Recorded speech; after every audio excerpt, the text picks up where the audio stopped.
Assalamualaikum warahmatullahi wabarakatuh. Tabiun, salam pramuka. Perkenalkan, nama saya Bagus Adi Saputra, NPM 21130-53147. Saya kelas 1B, mahasiswa program studi pendidikan guru sekolah dasar, jurusan ilmu pendidikan, Fakultas Keguruan dan Ilmu Pendidikan, Universitas Lampung tahun 2021. Di sini saya ingin mereview materi pendidikan kepramukaan tentang salam, sifat, dan tingkatan dalam gerakan pramuka. Yang pertama adalah salam pramuka. Salam pramuka yaitu perwujudan dari penghargaan seseorang pramuka untuk pramuka lainnya. Biasanya salam pramuka diberikan dengan memberikan hormat sambil meneriakkan salam pramuka. Yang diberi salam akan menjawab dengan meneriakkan salam sambil hormat juga. Fungsi salam pramuka yaitu sebagai melahirkan disiplin, tata tertib yang mewujudkan suatu ikatan jiwa yang kuat ke dalam maupun keluar, yang hanya dapat dicapai dengan telah tersedianya saling menyampaikan penghormatan yang dilakukan secara tertib, sempurna, dan penuh keikhlasan. Salam pramuka dibagi menjadi 3 bagian, yaitu salam biasa, salam hormat, dan salam janji. Yang pertama adalah salam biasa. Salam pramuka sebagai salam biasa adalah salam pramuka yang diberikan kepada sesama anggota pramuka. Dalam pemberian salam biasa tidak ada ketentuan siapa yang harus memberikan salam pramuka terlebih dahulu dan tidak memandang tingkatan dan golongan. Salam biasa ini dilakukan di mana saja dan kapan saja, baik saat sedang berjalan, duduk, dan lainnya. Jadi salam biasa ini tidak hanya dilakukan saat berdiri saja. Yang kedua adalah salam penghormatan. Salam pramuka sebagai salam penghormatan adalah salam pramuka yang diberikan kepada seseorang atau sesuatu yang jabatannya lebih tinggi. Orang atau sesuatu yang dapat diberikan salam penghormatan dengan menggunakan salam pramuka yaitu ada bendera merah putih saat sedang dikibarkan dan diturunkan. Yang kedua ada kepala negara dan wakil kepala negara, para duta negara, panglima tinggi, dan para pejabat lainnya.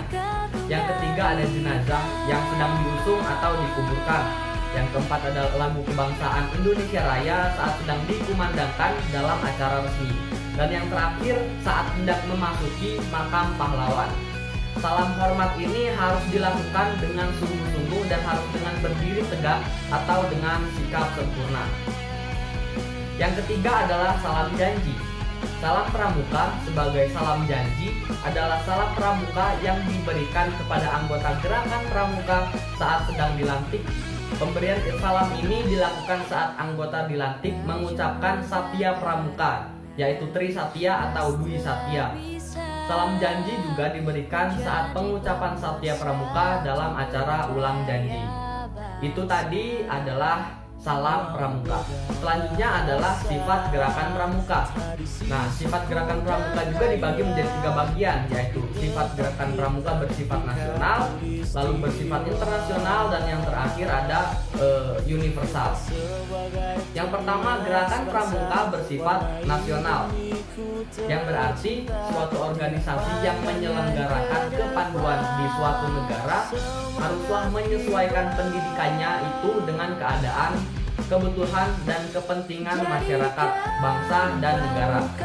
Hal ini dapat dikatakan bahwa sifat kepanduan yang berada di suatu negara harus sesuai dengan ideologi negara tersebut.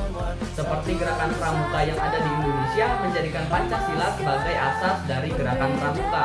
Jadi simpelnya, gerakan pramuka bersifat nasional ini hanya gerakan pramuka yang mencakup satu negara saja. Gitu.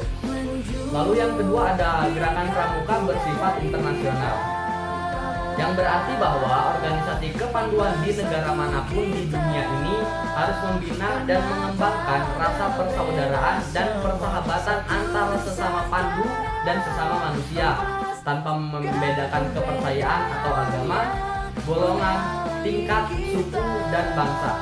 Hal ini dapat dilihat dengan adanya kegiatan yang berskala internasional seperti Jambore Dunia, Konferensi Kepanduan Dunia, Forum Pemuda Kepanduan Dunia, Kompetensi Debat Kepanduan Dunia, Jota Joti, Kongres Pendidikan Kepanduan Dunia, dan lain sebagainya. Selain itu, beberapa kepanduan di seluruh dunia melakukan kegiatan kemanusiaan, salah satunya di Afrika dan kawasan-kawasan perang. Jadi simpelnya bahwa gerakan pramuka bersifat internasional ini adalah gerakan pramuka yang mencakup seluruh dunia. Jadi tidak hanya satu negara saja, tetapi mencakup banyak negara seperti itu. Lalu yang terakhir, gerakan pramuka bersifat universal, yang berarti bahwa kepanduan dapat dipergunakan di mana saja untuk mendidik anak-anak dari bangsa apa saja. Hal ini dapat dilihat dari adanya beberapa gerakan kepanduan yang ada di dunia. Wilayah yang memiliki gerakan kepanduan tersebut menjadi beberapa kawasan, yaitu kawasan Afrika, Timur Tengah, Asia Pasifik, Eurasia, Eropa, dan Interamerika. Jadi maksudnya gerakan pramuka bersifat universal ini bahwa gerakan pramuka ini tidak hanya memandang di negara tertentu saja, di belahan dunia tertentu saja, tetapi gerakan pramuka ini bisa dilakukan di mana saja dan kepada siapapun. Nah, itu tadi adalah sifat gerakan pramuka. Selanjutnya adalah tingkatan dalam pramuka. Tingkatan dalam pramuka dibagi menjadi 4, yaitu pramuka siaga, penggalang, penegak, dan pandega. Yang pertama adalah pramuka siaga. Siaga merupakan anggota muda gerakan pramuka dengan rentang usia 7 sampai 10 tahun. Pramuka siaga biasanya ditemukan di tingkat SD.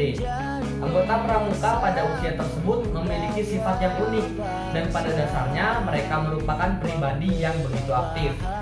Sikap yang cukup menonjol yaitu keingintahuan yang sangat tinggi, senang melakukan kegiatan, dan sangat suka jika dipuji. Tingkatan pramuka siaga adalah suatu istilah yang sebenarnya diambil dari kiasan ketika pada zaman perjuangan bangsa Indonesia. Ketika rakyat Indonesia melakukan siaga dalam mencapai kemerdekaan.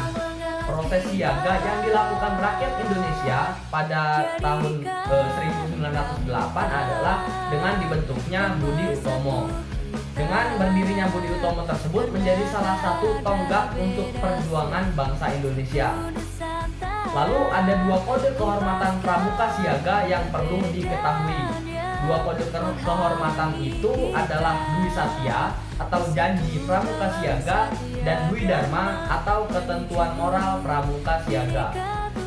Di dalam pramuka siaga memiliki satuan dari yang terkecil disebut barung, serta satuan pramuka siaga yang terbesar disebut dengan perindukan. Di dalam satuan pramuka siaga paling banyak berisikan anggota 10 orang di dalamnya. Dan kemudian dipimpin seorang ketua yang memimpin anggotanya dalam satuan barung tersebut. Kemudian dari masing-masing ketua barung memilih salah satu pemimpin barung utama yang disebut dengan sulung. Formasi barisan pada upacara pembukaan dan penutupan latihan pada pramuka siaga yaitu berupa lingkaran yang menyiratkan dunia siaga masih dilindungi dan dibina sepenuhnya oleh pembinanya. Tingkatan kecakapan umum bagi pramuka siaga ada 3, yaitu siaga mula, siaga bantu, dan siaga tata. Selanjutnya tingkatan gerakan pramuka penggalang. Pramuka penggalang adalah sebutan bagi para anggota pramuka yang sudah melewati tingkatan pramuka siaga. Di dalam pramuka penggalang, rentang usia anggotanya kisaran umur 10 sampai 15 tahun. Kata penggalang diambil dari makna kiasan ketika masa penggalangan perjuangan bangsa Indonesia. Pada saat rakyat Indonesia menggalang serta mempersatukan dirinya untuk mencapai kemerdekaan. Sehingga pada tahun 1928 terciptalah peristiwa yang bersejarah, yaitu Kongres Para Pemuda Indonesia yang biasa dikenal dengan Kongres Sumpah Pemuda. Kode kehormatan tingkatan pramuka penggalang adalah Tri Satya atau 3 kesetiaan anggota pramuka serta Dasa Dharma atau 10 janji pramuka. Dalam tingkatan pramuka penggalang, satuan terkecilnya disebut dengan regu, dan pada setiap regu memiliki pimpinan yang mempunyai tanggung jawab secara penuh atas regunya. Pimpinan regu tersebut biasanya disebut atau disingkat menjadi pinru atau pemimpin regu. Dan satuan terbesar pada pramuka penggalang disebut pasukan, yang dipimpin oleh ketua pasukan yang dinamakan Pratama. Formasi upacara pembukaan dan penutupan latihan pada Pramuka Penggalang sudah lebih luas dan lebih melebar dibandingkan dunia siaga yang masih tertutup. Adapun formasi barisannya yaitu berbentuk angkare atau barisan letter U, yaitu sebuah formasi yang mulai terbuka namun pada bagian ujung sudutnya masih tertutup. Tingkatan kecakapan umum bagi Pramuka Penggalang ada 3 juga, yaitu penggalang ramu, penggalang rakit, dan penggalang serap. Selanjutnya tingkatan gerakan pramuka yaitu penegak. Tingkatan pramuka penegak adalah tingkatan pramuka yang anggotanya sudah melewati tingkatan siaga dan penggalang. Anggota pramuka penegak rentang usianya memasuki umur 16 tahun sampai 21 tahun. Kenapa disebut tingkatan pramuka penegak? Hal ini diambil dari makna kiasan penegakan kemerdekaan bangsa Indonesia. Sehingga untuk menghormati dan mengenang sejarah itu, maka tingkatan pramuka selanjutnya dinamakan penegak. Sama seperti penggalang, kode kehormatan tingkatan pramuka penegak ialah Trisatya atau 3 kesetiaan anggota pramuka serta Dasa Dharma atau 10 janji pramuka. Dalam pramuka penegak, satuan terkecil di dalamnya disebut dengan sangga, sementara satuan dari beberapa sangga disebut dengan ambalan. Dalam satu sangga akan terdiri dari 7 hingga 10 anggota pramuka penegak yang dipimpin oleh seorang pemimpin sangga atau biasanya disingkat dengan pinsa. Para pemimpin sangga juga memiliki seorang pemimpin sangga utama atau yang disebut dengan pradana yang akan memimpin sebuah ambalan. Formasi bentuk upacara pembukaan dan penutupan latihan ambalan penegak merupakan barisan terbuka dari semua sudut, yakni bersaf. Filosofinya yaitu penegak memberikan porsi lebih besar terhadap pemberian dorongan, motivasi, dan arahan. Pramuka penegak juga dibagi dalam 2 tingkatan, yaitu penegak bantara serta penegak laksana. Tingkatan yang terakhir adalah tingkat pandega. Pandega merupakan anggota muda yang berusia 21 sampai 25 tahun yang disebut senior rover. Seorang pramuka pandega disebut sebagai remaja madya yang berproses ke arah kematangan jiwa dan kesadaran diri untuk memperjuangkan dan meraih cita-cita. Sifatnya yang agresif sudah mulai mengendap, sosialitasnya semakin tinggi, dan pertimbangan rasionalnya semakin tajam.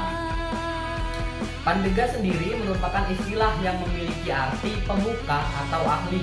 Selain itu, terdapat makna dan filosofi yang romantis tentang perjuangan bangsa Indonesia, di mana setelah tegak berdirinya bangsa Indonesia dengan kemerdekaan Republik Indonesia dilanjutkan ke masa memandegani atau pelaksanaan pembangunan di negara Indonesia.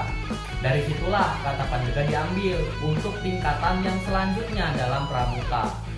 Pramuka pandega hanya memiliki 1 tingkatan saja, yaitu hanya pandega. Adapun kode kehormatan pramuka pandega itu masih sama dengan kode kehormatan pramuka penegak dan pramuka penggalang.